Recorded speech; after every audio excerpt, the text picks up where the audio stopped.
और चलिए अब आपको न्यूज अपडेट में एमपी और छत्तीसगढ़ की कुछ अहम खबरें दिखाते हैं। बड़ी खबर आ रही है भोपाल से। एक साल में मोहन सरकार ने एक नया टारगेट बनाया है। हर किसान के खेत तक सिंचाई का पानी पहुंचाने का लक्ष्य होगा सरकार का। प्रदेश में सिंचाई का रकबा 100 लाख हेक्टेयर करने का लक्ष्य होगा। सिंचाई के रकबे में निरंतर वृद्धि हो रही है, ये उनका कहना है। तो जल संरक्षण और संवर्धन में मध्य प्रदेश को राष्ट्रीय जल अवार्ड मिला है। केन बेतवा राष्ट्रीय परियोजना का शुभारंभ हो चुका है। पार्वती काली सिंध चंबल राष्ट्रीय परियोजना पर काम चल रहा है। मेगा ताप्ती रिचार्ज परियोजना पर सहमति बन चुकी है।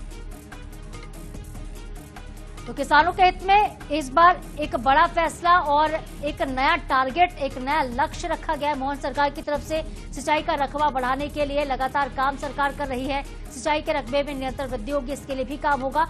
जल संरक्षण संवर्धन की दिशा में महत्वपूर्ण काम हुए हैं। केन बेतवा राष्ट्रीय परियोजना का शुभारंभ किया गया था। पार्वती काली सिंध चंबल राष्ट्रीय परियोजना पर काम चल रहा है। मेगा ताप्ती रिचार्ज परियोजना पर सहमति बन चुकी है। तो नए साल में नया टारगेट मोहन यादव सरकार का किसानों के।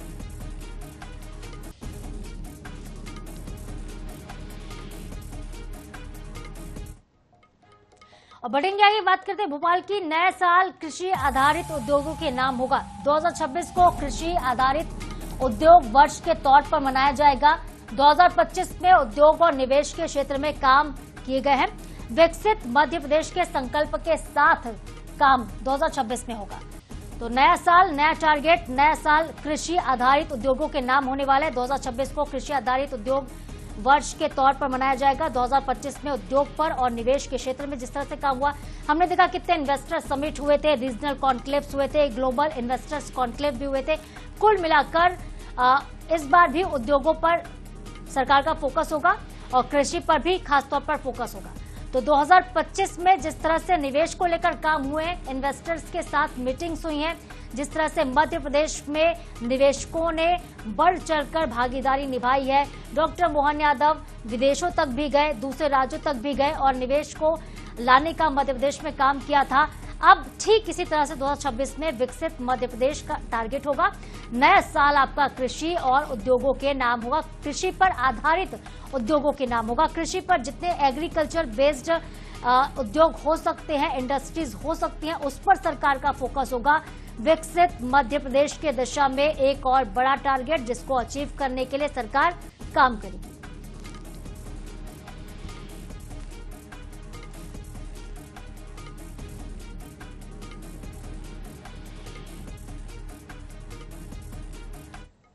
और इस बीच एक और बड़ी खबर आ रही रायपुर से। मुख्यमंत्री विष्णुदेव साय आज भोरमदेव मंदिर जाएंगे। केंद्रीय मंत्री गजेंद्र सिंह शेखावत के साथ भोरमदेव के लिए रवाना होंगे। कॉरिडोर विकास प्रोजेक्ट का भूमि पूजन करेंगे। सीएम की मौजूदगी में केंद्रीय मंत्री भूमि पूजन करने वाले हैं। तो आज कवर्धा के भोरमदेव मंदिर जाने वाले हैं सीएम विष्णुदेव साय। आपको बता दें कि उनके साथ केंद्रीय मंत्री भी मौजूद रहने वाले हैं। सीएम के साथ ये भूमि पूजन का कार्यक्रम केंद्रीय मंत्री करने वाले हैं और ये कार्यक्रम बेहद महत्वपूर्ण होने वाला है। तो भोरमदेव कॉरिडोर विकास प्रोजेक्ट का भूमि पूजन करेंगे। सीएम वहां पर मौजूद रहेंगे, केंद्रीय मंत्री भूमि पूजन करेंगे और मुख्यमंत्री इस कार्यक्रम का हिस्सा होंगे। कवर्धा को आज एक बड़ी सौगात मिलने वाली है। भोरमदेव मंदिर को आज एक बड़ी सौगात मिलने जा रही है। वहां पे कॉरिडोर का भूमि पूजन किया जाना है और सीएम की मौजूदगी में केंद्रीय मंत्री भूमि पूजन कार्यक्रम में शामिल हैं। तो केंद्रीय मंत्री गजेंद्र सिंह शेखावत के साथ मुख्यमंत्री रवाना होंगे और इस विकास प्रोजेक्ट का वो भूमि पूजन करेंगे, इसकी नींव रखेंगे।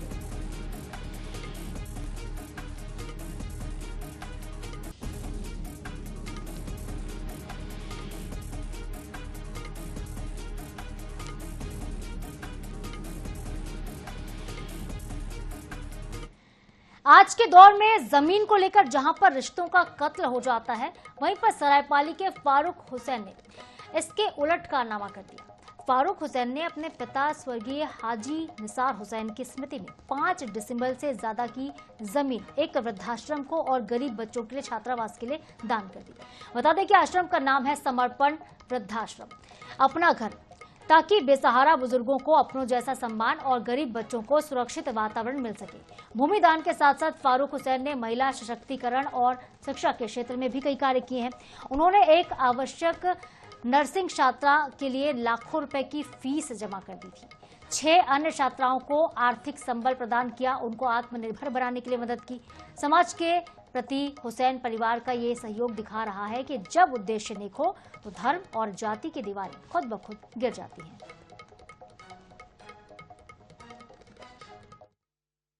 बच्चे जो है पढ़ाई करने के लिए उनके पालक जो है खर्च एफर्ट नहीं कर पाते हैं, तो मैं वृद्धा आश्रम बनाना चाहता हूँ। इस वृद्धा आश्रम के ऊपर मैं बच्चों के लिए हॉस्टल बनाना चाहता हूँ, ताकि एक दूसरे को लोग देखें कि आज माँ बाप को लोग वृद्धाश्रम पहुँचा दे रहे हैं और उन्हीं बच्चों को जीवन भर खर्च करके पढ़ाने लिखाने में लगाते हैं।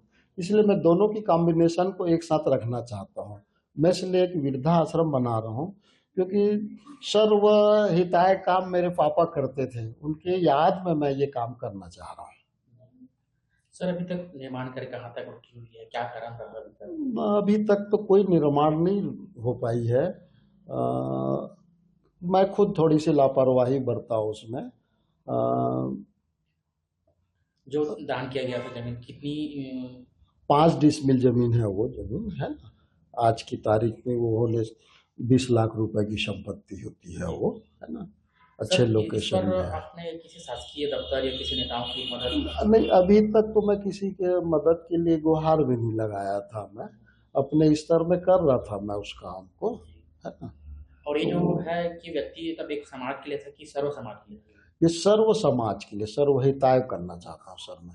सर मैं सभी लोगों के सहयोग से मैं वृद्धाश्रम को बनाना चाहता हूँ, है ना। शासन से भी, आम लोगों से भी, सभी लोगों का सहयोग मुझे चाहिए और ये सर्व हिताय काम है। मैं पर्सनली इसमें कुछ नहीं करना चाहता, सार्वजनिक ही काम करना चाहता हूँ। इंदौर के भागीरथपुरा क्षेत्र में दूषित पानी से फैली बीमारी ने गंभीर हालात पैदा कर दिए हैं। मामले की गंभीरता को देखते हुए मुख्यमंत्री डॉक्टर मोहन यादव गुरुवार को इंदौर पहुंचे और घटनास्थल का मुआयना भी किया। मुख्यमंत्री ने शहर के 4 अस्पतालों में भर्ती मरीजों से मुलाकात की, उनके स्वास्थ्य की जानकारी ली। इसके बाद MGM मेडिकल कॉलेज में हुई हाई लेवल बैठक में पूरे मामले की विस्तृत समीक्षा भी की। सीएम ने बताया कि अब तक करीब 40,000 लोगों की स्क्रीनिंग हो चुकी है, 2,500 से ज्यादा लोग बीमार पाए गए हैं। उन्होंने स्वीकार किया कि शुरुआती स्तर पर लापरवाही तो हुई है, जिसको किसी भी सूरत में बर्दाश्त नहीं किया जाएगा। जांच के लिए ACS संजय दुबे को तत्काल इंदौर तैनात कर दिया गया। मुख्यमंत्री ने कहा है कि जहां पर भी जल लाइन में लीकेज मिलेगा वहां पर जल सप्लाई को बंद किया जाएगा, सुधार कार्य किया जाएगा। पीने के पानी में सीवर लाइन में पानी की जो मिलावट की जांच हो रही है उसके बाद कार्रवाई होगी। सरकार ने साफ कर दिया है कि जन स्वास्थ्य से कोई भी समझौता नहीं होगा और दोषियों पर कड़ी कार्रवाई होगी। पीने के पानी के साथ जो ध्यान में आया है कि इसके कारण से उल्टी दस्त के बड़ी संख्या में बीमार और अलग अलग हॉस्पिटल में मिले हैं, और खास करके परसों से माननीय मंत्री श्रीमान कैलाश विजयवर्गीय जी, माननीय महापौर हमारे पुष्पमित्र भार्गव जी, माननीय तुलसी सिलावट जी मंत्री और सभी विधायकों ने इस चीज़ को जैसे नॉलेज में लिया और जो ध्यान में आया तो ये तुरंत प्रभाव से लगभग 2-3 दिन के अंदर 40,000 से ज़्यादा लोगों की स्क्रीनिंग की गई, जिसमें 2,456 संदेहास्पद व्यक्ति के लक्षण मिले थे और 212 भर्ती किए गए। इसमें 50 मरीज स्वस्थ होकर डिस्चार्ज हो गए, 162 मरीज अभी भर्ती है। देखिए, जो डेथ की जानकारी आई है वो तो 4 बताई गई है, और ये बात सही है कि वो इतना बड़ा इंदौर है, इतनी बड़ी कोई प्राइवेट किसी हॉस्पिटल में गए आए हैं कि दोबारा ऐसा पानी से कोई नौबत ना आए, और जो हुआ ये हमारे लिए दुखद है। उसके संबंध में तभी हमने इसके लिए जांच के निर्देश भी दिए हैं, और जांच की रिपोर्ट आएगी तो उस संबंध में और कार्रवाई। छोटे बच्चे से लेकर बड़े लोगों तक का भी कष्ट तो होते ही, पानी के कारण से जो पेट का हाजमा बिगड़ता है, तो उल्टी दस्त की जो स्थिति बनी है, जो मुझे बताया गया, आज मैं मिला लोगों से, तो थोड़ा दुखद भी है और कष्टकारी भी है, लेकिन हिम्मत के साथ और दवाई प्रॉपर मिलने से उसका इलाज भी किया जा सकता है। उम्मीद करेंगे कि इस तरह की घटनाओं में किसी भी प्रकार की लापरवाही की जैसी जानकारी आएगी, हम और भी कठोर कार्रवाई करने को तैयार हैं। नीचे के सीवर के लीकेजेस और पुरानी लाइनों के डलने के कारण से ऐसी घटनाओं से सबक लेते हुए दोबारा ऐसी घटना और का नहीं हो, इसका हम प्रयास करेंगे। और इसके साथ ही न्यूज अपडेट में फिलहाल के लिए इतना ही। खबरों का सिलसिला NH 24/7 पर जारी है, आप देखते रहिए। नमस्कार।